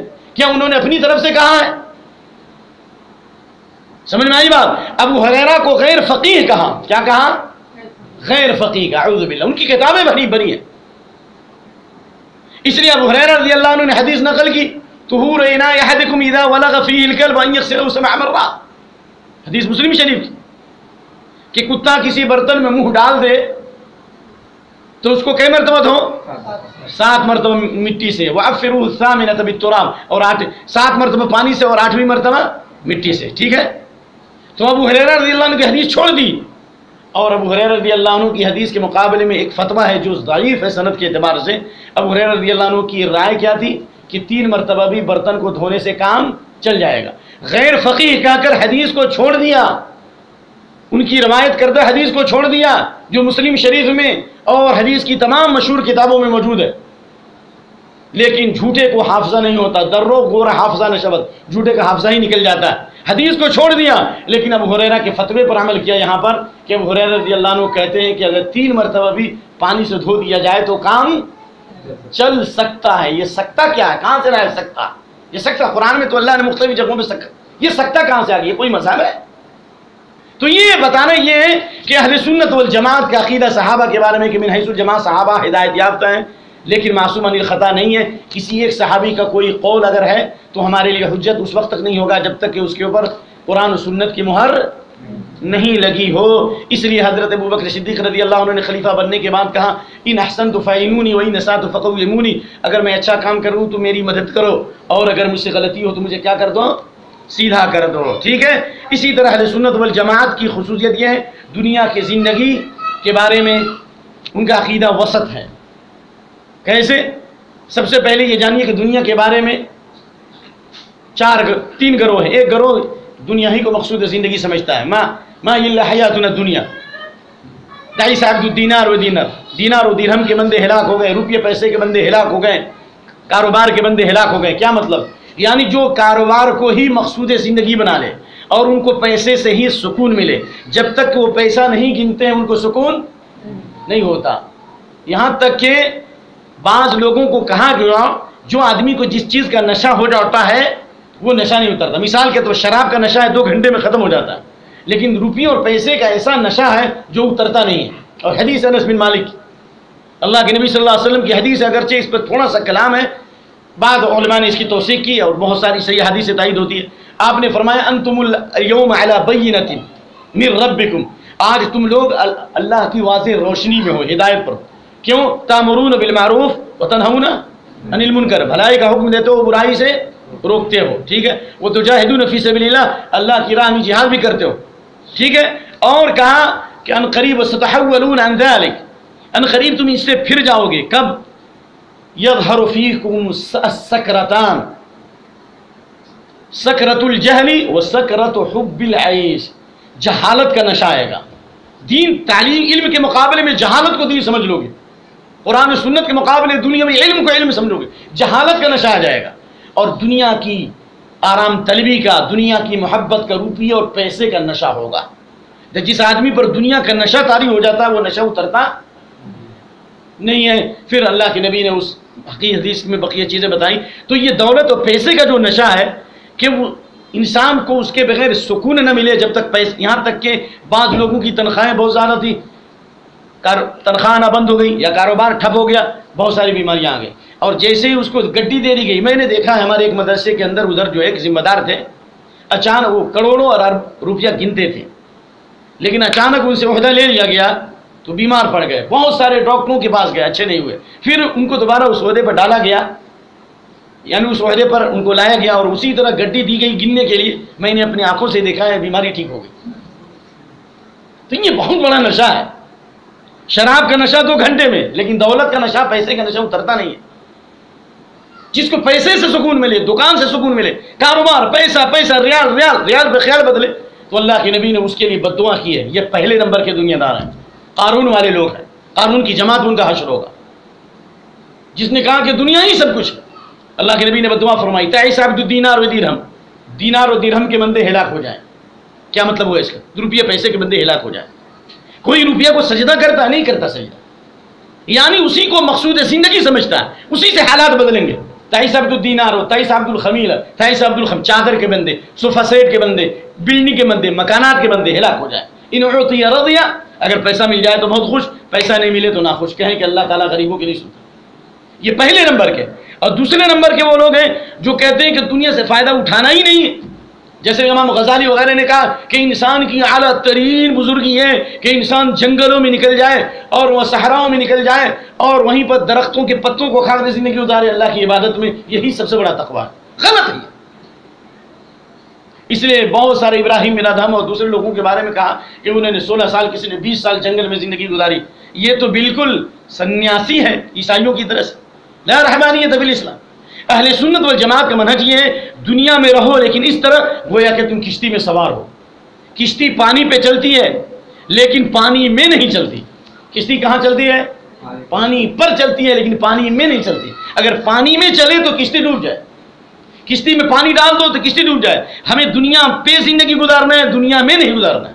یعنی دنیا کے ساتھ ہم کو آخرت کی تیاری کرنی ہے لیکن دنیا کو اپنے اندر نہیں ڈالنا، دنیا کی محبت اپنے دل میں نہیں ڈالنا۔ اس لیے اللہ نے فرمایا من کان یرید ثواب الدنیا فعند اللہ ثواب الدنیا والآخرہ۔ کیا مطلب ہے اس کا؟ جو دنیا کے بدلے کو چاہتا ہے اس کو معلوم ہونا چاہیے کہ اللہ کے پاس دنیا اور آخرت دونوں ہیں۔ لہذا اہل سنت والجماعت کا منہج اور عقیدہ اور ان کا نظریہ اور ان کی خصوصیت دنیا سے متعلق یہ ہے کہ ہم دنیا سے فائدہ اٹھائیں گے، اچھا کھانا کھائیں گے، اچھا لباس پہنیں گے، اچھی سواری رکھیں گے، خوبصورت گھر بھی بنائیں گے، لیکن اس کو مقصود زندگی نہیں سمجھیں گے۔ ایمان اور عمل کے ساتھ اگر کسی کو 4 چیز مل جائے تو وہ سعادت مند ہے۔ حدیث ہے کیا ہے بھائی؟ 4 من السعادہ و 4 من الشقا، 4 چیزیں خوشبختی کی علامت ہے اور 4 چیزیں بدبختی کی علامت ہے۔ گھڑی زیادہ مت دیکھیے، ابھی 1 گھنٹہ نہیں ہوا۔ 4 چیزیں خوشبختی کی علامت ہے اور 4 چیزیں بدبختی کی علامت ہے. کیا مطلب؟ ایمان اور عمل کے ساتھ دنیا کی یہ 4 چیزیں اگر مل جائے تو وہ سعادت مند ہے، خوش نصیب ہے. وہ آخرت کی جنت سے پہلے دنیا میں بھی اللہ اس کو بڑی نعمت دیا. نمبر 1 المرأۃ الصالحہ، نیک بیوی، والجار الصالح، اچھا پڑوسی، اور والمسکن الواسع، کشادہ گھر ہو، ایسا گھر کہ آپ لوگوں کا استقبال کر سکیں، مہمان نوازی کر سکیں، اچھا کھانا کھلا سکیں. ایسا نہ کہ کمرہ اتنا تنگ رکھو اور بینک میں اتنا پیسہ رکھو کہ اگر پھیلا دے تو یہاں سے 1 کلومیٹر تک پیسہ چلا جائے. ایسے بھی لوگ ہیں. ایسے بھی لوگوں کے بارے میں سنا جن کو پیسے کا نشہ ہے، کہا کہ اگر میرا اختیار ہو تو میں وہاں سے لے کر 1 کلومیٹر تک پیسہ بچھا دوں گا، تم لوگ اس پیسے میں ڈوب جاؤ گے. یہ کبر و غرور ہے. لہذا اللہ کے نبی صلی اللہ علیہ وسلم حدیث ہے کہ سعادت مندی کی علامت یہ ہے کہ انسان کا گھر کیا ہو؟ کشادہ. کیوں؟ تاکہ اس کشادگی کے ساتھ رہے اور آنے والے مہمانوں کا بھی استقبال کر سکے. کیوں؟ اس لیے کہ جو من کان یؤمن باللہ والیوم الآخر فلیکرم ضیفہ، جو اللہ اور اس کے رسول پر ایمان لائے اسے چاہیے کہ مہمانوں کی تعظیم کرے. سارا کھانا آپ اکیلے ہضم کھا جاؤ، ساری مچھلیاں آپ کھاؤ، سارے گوشت آپ کھاؤ اور سارا ٹیسٹ آپ کرو، مہمانوں کا حق نہیں ہے. سب سے بڑے مہمان کون ہیں؟ جو قرآن و سنت کی خدمت کرتے ہیں. اس لیے بعض سلف نے کہا کہ علماء جو ہیں یہ سب سے بڑے مہمان ہیں. کیوں؟ اس لیے کہ ماں باپ سے زیادہ شفیق اور ماں باپ سے زیادہ مہربان امت کے اوپر علماء ہیں. کیسے؟ ماں باپ ہمارے جسموں پر مہربان ہیں، ماں باپ ہمارے جسموں پر مہربان ہیں، اور علماء کے احسان ہماری روحوں پر ہے. ماں باپ ہماری دنیا سنوارتے ہیں، علماء ہماری آخرت سنوارتے ہیں. کون زیادہ شفیق ہوا؟ ماں باپ سے زیادہ علماء مہربان ہیں. اس لیے کہ العلماء ورثۃ الانبیاء، علماء انبیاء کے وارث ہیں. لہذا دنیا سے فائدہ بھی اٹھانا ہے اور دنیا کے اندر رہ کر کے آخرت کی تیاری بھی کرنی ہے. تو نمبر 3 اس کا گھر کشادہ ہو، نمبر 4 اس کی سواری اچھی ہو. یہ چیز ہونی چاہیے. لہذا یہ اہل سنت والجماعت کا منہج ہے. اور اہل سنت والجماعت کی خصوصیات میں سے یہ ہے کہ ہم دین کو غالب کرنے کے لیے اسباب بھی اختیار کریں. صرف ایسا نہیں کہ تسبیح 1000 دانہ کی گردش کریں، اسباب بھی اختیار کریں. آپ عمل بھی کریں، لوگوں کا تعاون بھی کریں، اور اخلاقیات اور معاملات کے ساتھ ساتھ برادران وطن تک اسلام کا تعارف بھی کرائیں. صرف یہ نہیں کہ صرف تسبیح 1000 دانہ کی گردش، یہ اسلام نہیں ہے. مزہ اگر چاہو بارش کا میری آنکھوں میں آ بیٹھو، سیاہی ہے، سفیدی ہے، شفق ہے، ابر بارہ بھی. مزہ اگر چاہو بارش کا میری آنکھوں میں آ بیٹھو، سیاہی ہے، سفیدی ہے، شفق ہے، ابر بارہ بھی.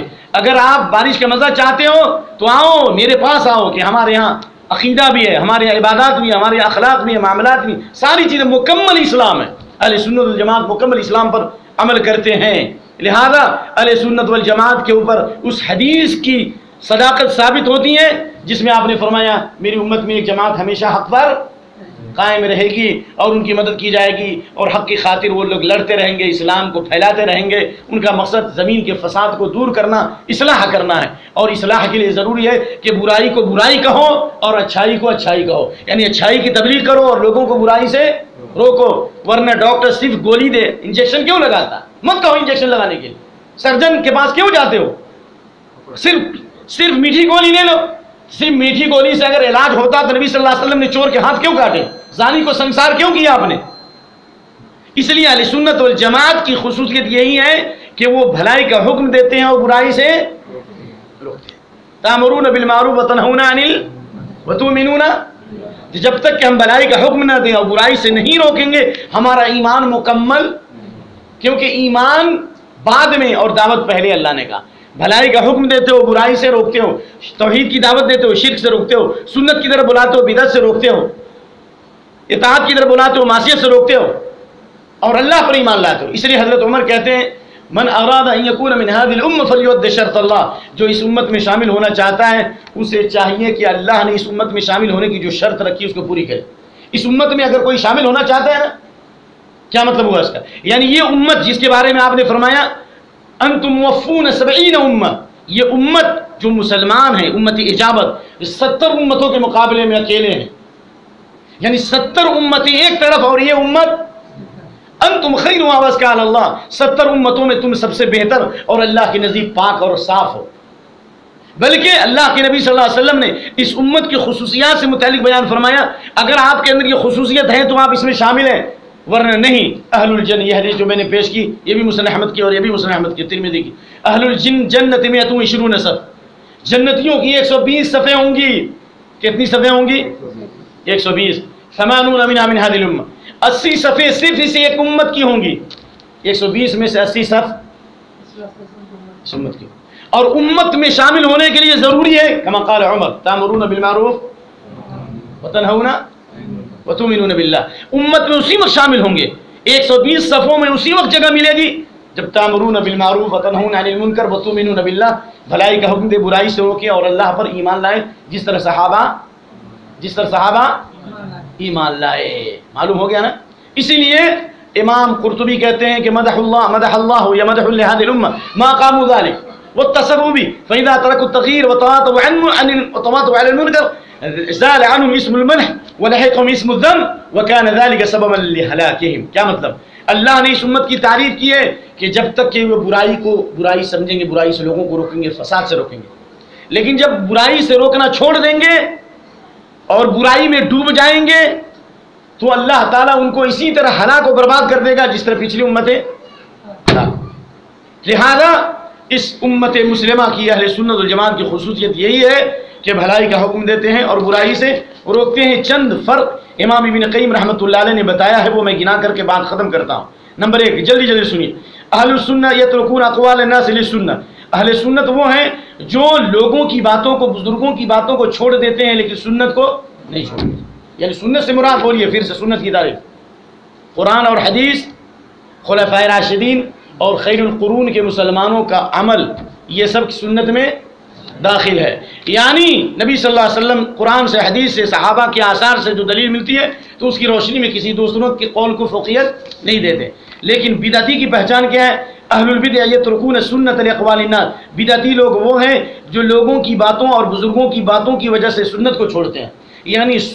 یعنی بزرگوں کا چشمہ لگا کر، جیسے یہ ٹین کا چشمہ دیکھا ہے بھائی، ایک تو چشمہ آپ نے پہنا ہے، کس نے؟ ہمارے اماموں نے پہنا، اس میں نظر آتا ہے. لیکن ٹین کا چشمہ کوئی پہن لے تو اس کو نظر آئے گا؟ نہیں نظر آئے گا. اسی طرح بزرگوں کی بزرگی کا چشمہ پہننے کے بعد اس کو حق نظر نہیں آتا، جو بزرگ کہہ دیں گے وہی اسلام.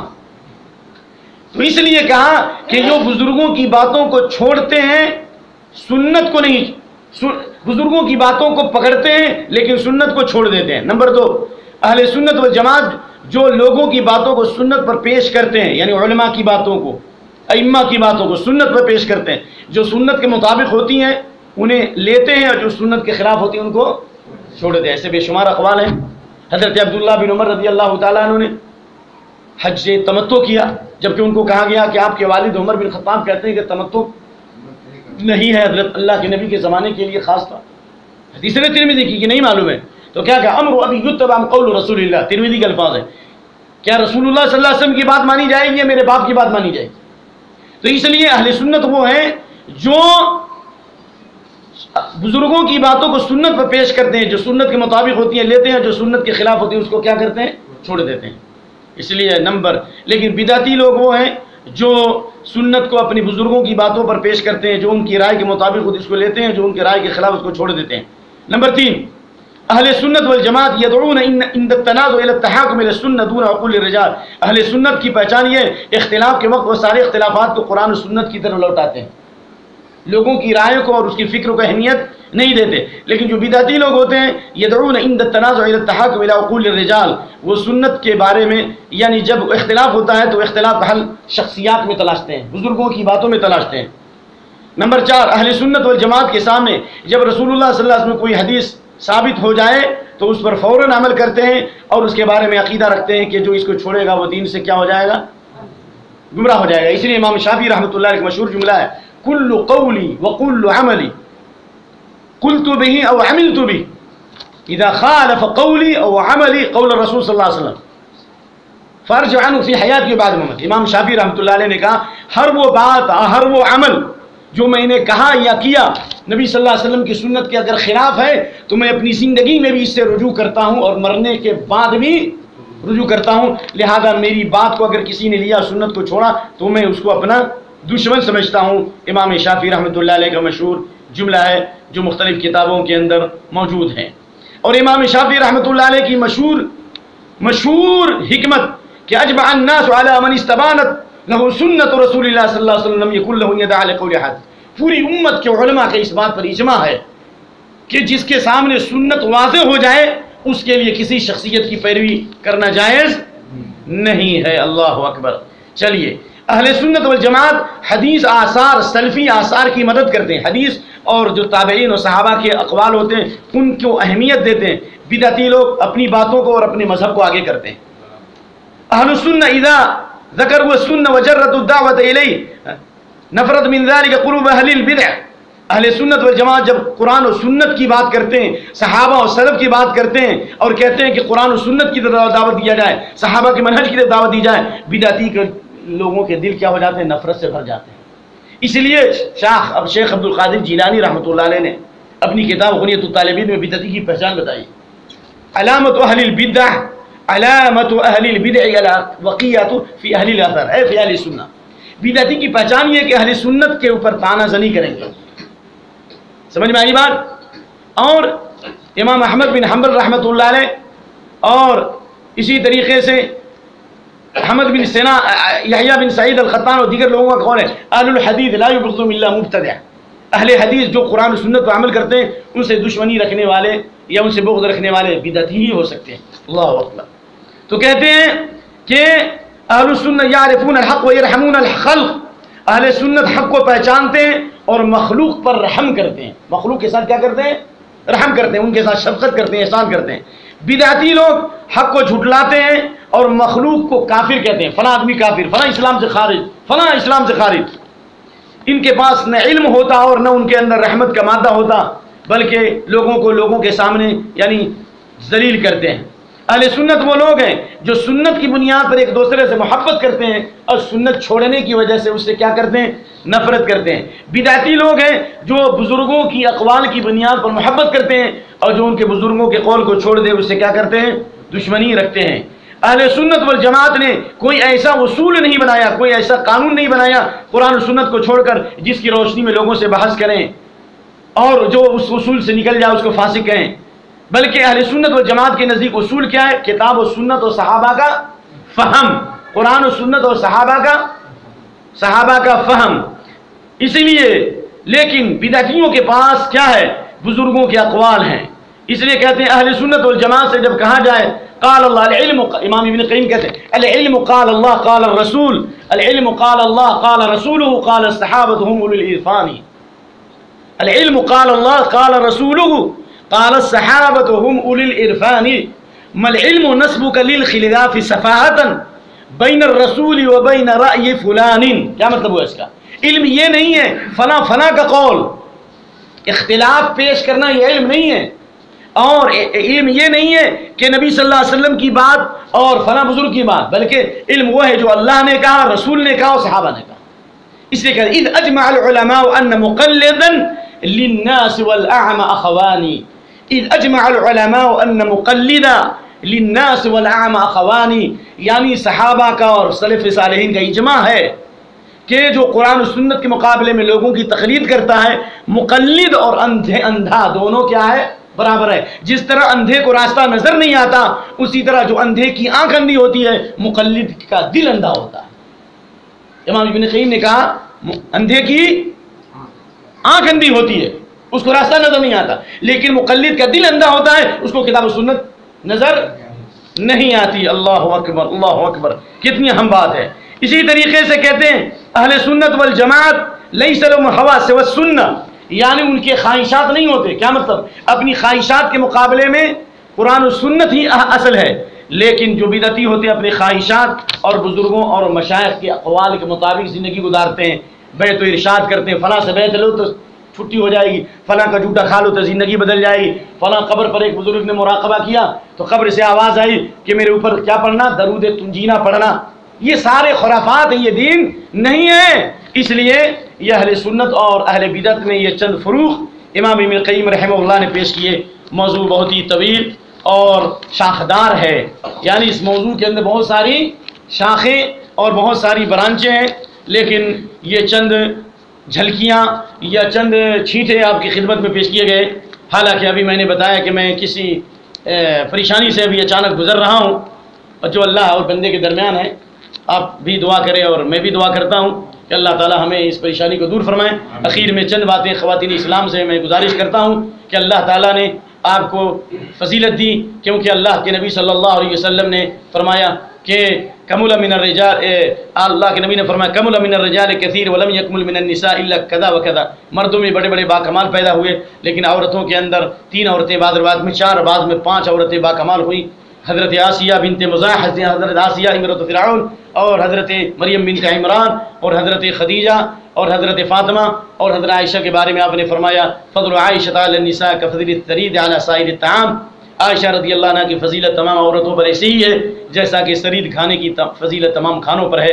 اللہ تعالیٰ نے عورتوں کی فضیلت سے متعلق اللہ نے ایک مخصوص صورت نازل کی جس کا نام سورہ نساء ہے۔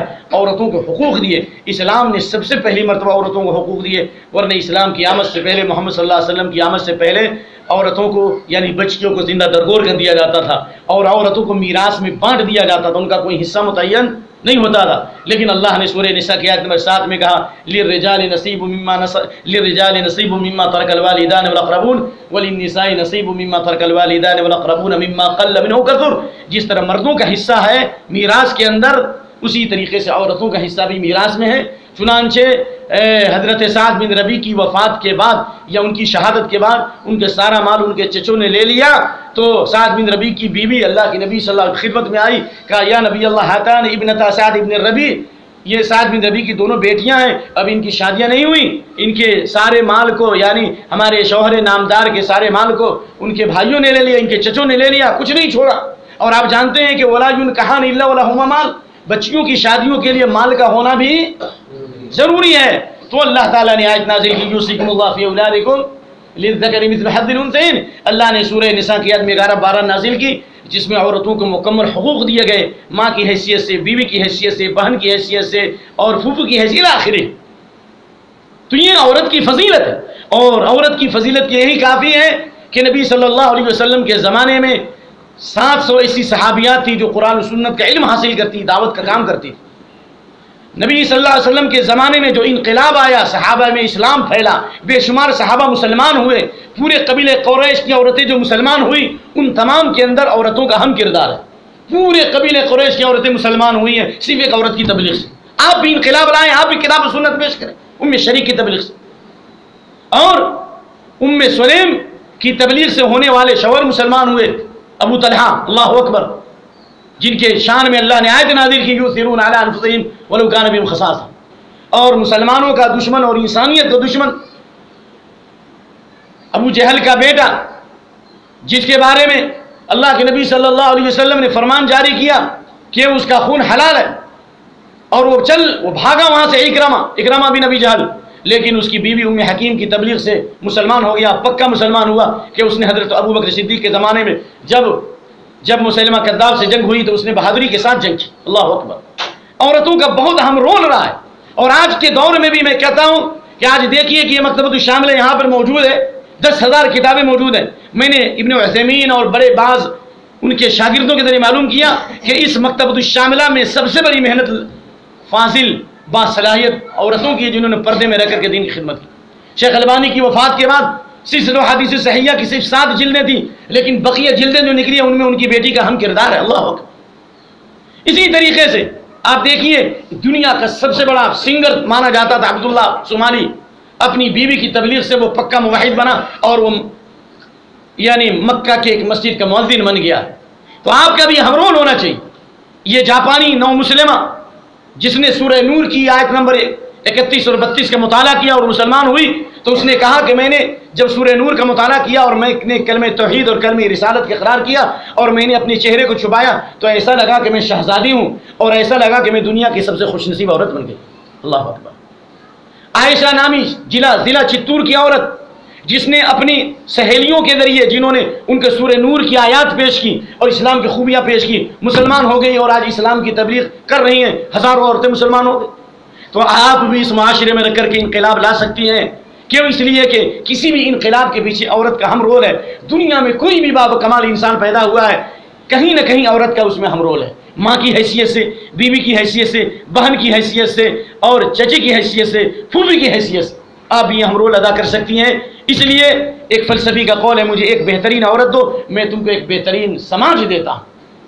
لہذا آپ کے اوپر اہم ترین ذمہ داری ہے کہ آپ کی محنتیں صرف کھانے کی نیرنگیوں پر اور کپڑے اور پوشاک پر اور دولت اور پیسے پر اور ظاہری چمک دمک پر نہیں ہونا چاہیے، ورنہ آپ کے لیے اللہ کے نبی کی حدیث نسائی کتاب اللباس کی، من لبس لباس شہرت البسہ اللہ لباس المذلہ ثم الہب فی نارا، ہر دن اور ہر 10 منٹ پر کپڑا بدلنا اور خوبصورتی میں ڈوب جانا اور ظاہری چمک دمک پر فدا ہو جانا، تو اللہ کے نبی کی حدیث ہے جس نے بھی شہرت کا لباس پہنا، ایسا لباس پہنو اور ایسی سیریز استعمال کرو، سیریز کا ایسا کپڑا پہنو جو کسی نے نہیں پہنا ہو، ایسی چادر استعمال کرو جس کو کسی نے دیکھا ہی نہیں ہو۔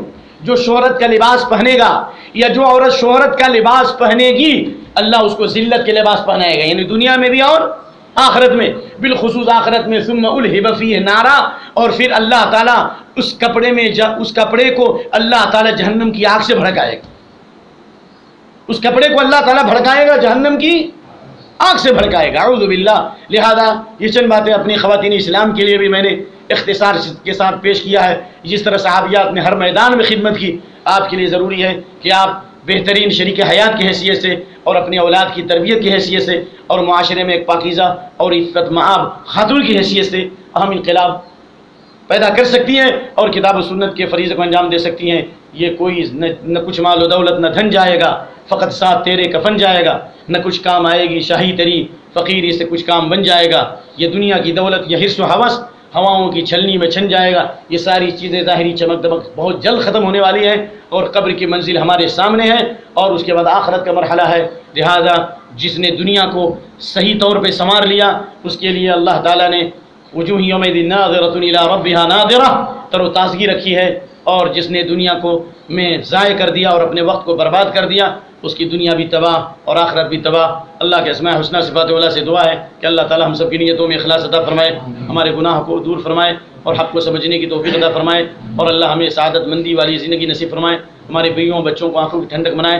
اللہم انا نعوذ بک من الفتن ما ظہر منها ما بطن، کہ اللہ ہم تیری پناہ چاہتے ہیں ظاہری فتنوں سے بھی اور باطنی فتنوں سے بھی، بلاؤں اور مصیبتوں سے، اور پوری امت مسلمہ کے لیے اللہ امن و سلامتی کی دعا کرتے ہیں۔ پوری امت مسلمہ پر رحم و کرم کی رحمت کی بارش برسا اور اس امت مسلمہ کے اوپر رحم فرما، عذاب کو اور آنے والی بلاؤں کو ٹال دے اور صحیح دین کو غالب فرما۔ اس ملک کو اللہ شر پسندوں کے شر اور مکر و فریب سے اور دہشت گردوں کی دہشت گردی سے اے اللہ دور رکھ، اور جو لوگ دہشت گردی کے پردے میں امن اور شانتی کو غارت کر رہے ہیں اور اس امت کو تباہ و برباد کر رہے ہیں، مظلوموں کے اوپر ظلم کر رہے ہیں، اے اللہ تعالیٰ تو ان کو ہدایت دے، اور اگر ہدایت کے مستحق نہیں ہے اے اللہ تو قہار ہے، جبار السماوات والارض، یا من بید ملکوت کل شیء، یا من اہلک عاد و ثمود، یا من اہلک فرعون، اے اللہ جس نے عاد و ثمود و فرعون کا ہلاک کیا، ان جابروں ان ظالموں کو تو پکڑ اور ان کو تازیانہ عبرت بنا دے۔ اے اللہ ہم غریب لوگ تجھ سے دعا کرتے ہیں ایسے ظالم و جابروں کے ذریعے اس ملک کو، ظالموں و جابروں سے اس ملک کو پاک فرما اور نیک و صالح لوگوں کو ہمارے اوپر ذمہ دار بنا، بے شک تو ہر چیز پر قادر ہے۔ اللہم اقسم لنا من خشیتک ما تحول به بیننا وبین معصیتک، ومن طاعتک ما تبلغنا به جنتک، ومن الیقین ما تهون به علینا مصائب الدنیا۔ اللہم متعنا باسماعنا وابصارنا وقواتنا واجعله الوارث منا واجعل ثارنا على من ظلمنا وانصرنا على من عادانا۔ اللہم لا تجعل مصیبتنا في دیننا، اللہم لا تجعل الدنیا اکبر همنا ولا مبلغ علمنا ولا غایة رغبتنا ولا تسلط علينا من لا يرحمنا۔ اللهم إذا أردت بعبادك فتنة فتوفنا غير مفتونين۔ اللهم إنا نسألك حبك وحب نبيك وحب من يحبك وحب عمل يقرب إلى حبك، صلى الله تعالى على خير خلق محمد وعلى آله وأصحابه أجمعين، والسلام عليكم ورحمة الله وبركاته۔